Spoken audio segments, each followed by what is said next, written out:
Кыргызстанда 8 март күнү айдоочуларга карата айып пулдун жогорулашы күтүлүүдө. Тактап айтканда, бул мыйзам күчүнө кирет. Бул мыйзам туурасында айдоочулар кандай ой пикирде? Шаар тургундарынан сурамжылоо жүргүзөлү. Анда сиздер менен биргеликте көрөлү. 8 мартта айдоочуларга карата айып пулдун көтөрүлүшү күтүлүүдө го. Ушул туурасында айтып өтпөйсүзбү оюңузду? Аны билбейм, өтө эле көп го, кымбаттыгы. Сизге кыйынчылык туудурбайбы? Кандай ушул туурасында айтып өтпөйсүзбү? Жок, кыйынчылык туудурбайт. Мен правила менен айдайм да.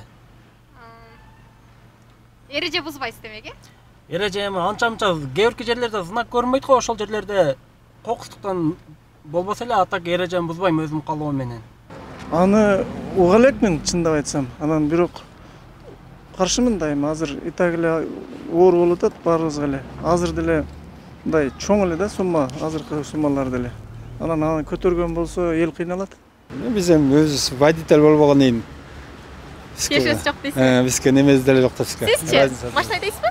Жок, биз деген баягы машинаны киргизип гана чыгарып коебуз, болду, ошол эле биздин немебизчи. Немеси деле жок. Биздин баягы обязанность ошол эле. Айыппол тура эле негизчи ошондой болгон жакшы. Ата Кыргызста өз немебиз. Тура. Тура айтып атат. 8 мартта айдоочуларга карата айып көтөрүлөт деп атпайбы ошо көз караш? Айыппол? Айыппул. Тура эмес негизи. Неге? Эмне үчүн туура эмес деп ойлойсуз? Төлөй ала турган бар, төлөй албай турган бар. Коррупцияны жол ачылат, коррупция. Түшүнөсүз? Туура эле да. Эмне үчүн туура? Азыр мыйзамсыз тонировка жаптагандар, мас айдоочулар көп атпайбы? Ошолорго чара көрүлсүн да. Сиз машина айдайсызбы? Айдайм. Сиз эреже бузасызбы, бузбайсызбы? Бузам мен дагы. Тонировкага 2 штрафын жатат, төлөнбөй. Анан неме тонировканын неме азайтса жакшы болот да, 80 миң кылбайтчы. 50 миң сом жакшы болмок. Байке, саламатсызбы? 8 марттачы айдоочуларга карата айып пул көтөрүлөт деп жатпайбы? Ушуга сиздин ой пикириңиз кандай? Көтөрүлсө эми билбейм, өкмөт эмне кылам десе, өкмөттүн колунда да бийлик. Кыламыз кыла берет, бирок көтөрбөсө да болбойт. Нарушениялер көп, бизде через наглый айдайбыз. Сизге де эреже бузасызбы?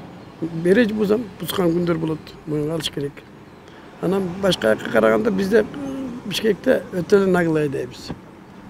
Ошо жестко кылып койгондо туура эле болуп атат биресе эле. Эми эл чечет да, өргүлөч. Машина айдайсызбы? Ооба. Эреже бузасызбы, бузбайсызбы? Эми бузуулар болот.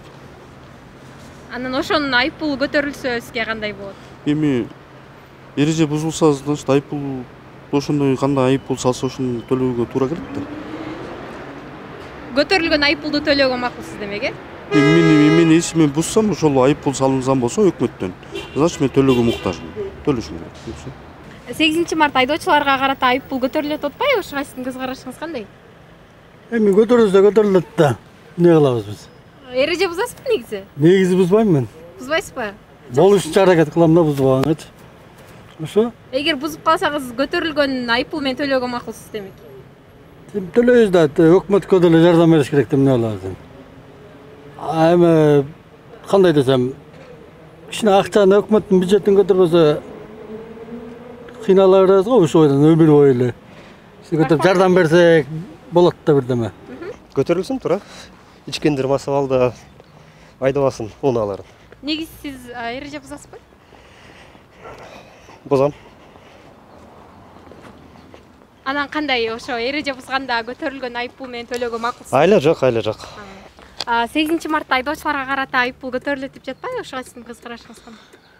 Көз карашым туура эмес, конечно. Эмне үчүн? Өзү эле жетиштүү го дейм.